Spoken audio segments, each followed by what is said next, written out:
Global super লিগে সৌম্য ছিলেন দারুণ ফর্মে। তার গ্লোরিয়াস ব্যাটিং দিয়ে মাতিয়েও রেখেছিলেন টাইগার দর্শকদের।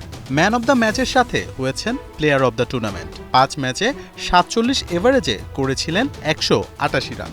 দুর্দান্ত ফর্মে থাকা সৌম্যকে বিপিএলে দেখতে মুখিয়ে ছিল তার ভক্তরা। তবে ভাগ্যের নির্মম পরিহাস, চোটের কারণে বিপিএলটাই মিস করতে যাচ্ছিলেন তিনি। তবে সব শঙ্কা কাটিয়ে তার দল রংপুর রাইডার্সের নেটে ফিরেছেন সৌম্য সরকার। চিটং কিংসের বিপক্ষে ম্যাচের আগেও রাইডারদের অনুশীলনে দেখা যায় সৌম্যকে। ধারণা করা হচ্ছিল হয়তো ম্যাচও খেলে ফেলবেন, তবে সৌম্যকে নিয়ে নো রিস্ক। নেটে ফিরলেও ম্যাচ খেলার মতো অবস্থায় এখনও নেই তিনি। ম্যাচে ফিরতে মুখিয়ে আছেন এই হার্ড হিটিং ওপেনার, তবে কোনো তাড়াহুড়ো করে নয়, কারণ তাড়াহুড়ো করে নিজের বিপদ ডেকে আনতে চান না তিনি। যদিও কবে ম্যাচ খেলতে পারবেন তা এখনও জানেন না।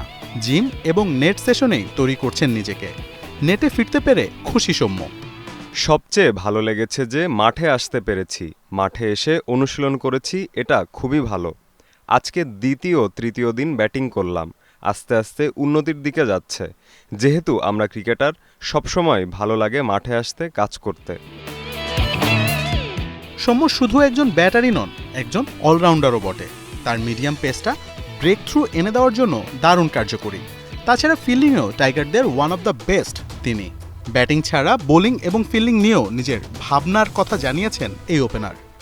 চেষ্টা করছি, তবে এখানে জোরাজুরি করতে গেলে হিতে বিপরীত হতে পারে। ব্যাটিং করছি এখন, কিন্তু ফিল্ডিংয়ের কোনো কিছু এখনও ওইভাবে করা হয়নি। আস্তে আস্তে যেতে হবে। ফিজিও চিকিৎসকদের সঙ্গে কথা বলতে হবে, ওনারা ভালো বলতে পারবেন। আমি ব্যাটিং শেষ করে আমার ফিডব্যাক ফিজিওকে বলেছি, উনি আবার বাড়তি কিছু কাজ দিয়েছেন।